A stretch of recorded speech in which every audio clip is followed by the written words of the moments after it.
For years, rumors have circulated that within Area 51 is a large Air Force base where top-secret military testing and experiments occur.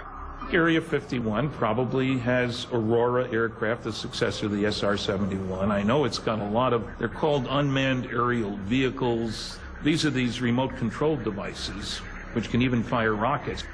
Area 51 is exempted from federal, state, interstate, and local environmental laws. And when questioned, the government's response is no comment. There's quite a bit that happens just over the mountains here. You see military exercises, you see flares, you see airplanes, helicopters, unmanned vehicles. Other than that, you see things you can't explain. It's difficult to locate Area 51 since it's not on any map. The airspace over the area is heavily restricted and high fences surround the perimeter. Trespass here at your own risk. If you're on the ground, there are sensors all over the place to pick up motion of things that shouldn't be there. And as one guy called them, the camo dudes, guys in camouflage outfits in their jeeps will come traipsing after you.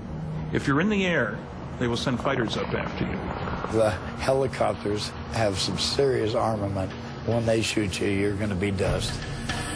But there's one rumor that always generates the most excitement. I thought that they had reverse engineered the spacecraft that supposedly they found crashed in this area. That rumor stems from the experience of Bob Lazar, who claims he worked at an ultra-secret division of Area 51 called S4. S4 was built and maintained only for one reason, and that was to house and to test any other recovered alien technology vehicles. Lazar says he was a trained physicist at the Los Alamos nuclear facility, and that in 1989 he was approached about a secret government research project and flown to Area 51. Lazar initially thought the spaceship had been developed by the U.S. military. They said, this is an alien craft and we want to be able to duplicate it and we want to know how the thing works. As the senior staff physicist, Lazar was in charge of analyzing the ship's propulsion system. Here was an incredibly complex system. There was nothing even as simple as wiring connecting subsystems together. So it operated more like magic.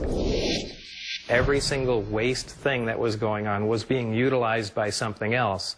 So it was, for all intents and purposes, completely perfect. Over the next few months, Lazar and his team made little progress in understanding how the craft worked. We were dealing with something that could have some just fantastic impact, but at the time we didn't even have the slightest chance on how to duplicate the system or really even understand what was going on. It wasn't your typical day job. Lazar would get called into work erratically, sometimes late at night. After 6 months, the calls stopped coming. Lazar told a few close friends about his experience, and then things got scary. They started following me around more than usual. And friends that I hung around, they even started noticing people following us around. And I started getting a little concerned, thinking, am I all of a sudden going to get wiped out in some way? And this really started looking like a Mission Impossible episode. Lazar claims he went public with his story to protect himself. But many people, like UFO expert Stanton Friedman, don't buy any of it, calling Lazar a fraud. He isn't a nuclear physicist. He doesn't have a degree from anywhere. Didn't go to MIT or Caltech, as he claimed. That he didn't work for Los Alamos. He worked at Los Alamos for a subcontractor. But Lazar insists that the government deleted all of his academic and professional files. They've gone to great lengths to discredit everything that I've said, and successfully so in many respects. Something they always told me, it's one of the easiest things to keep secret because it's so unbelievable. And that really is true.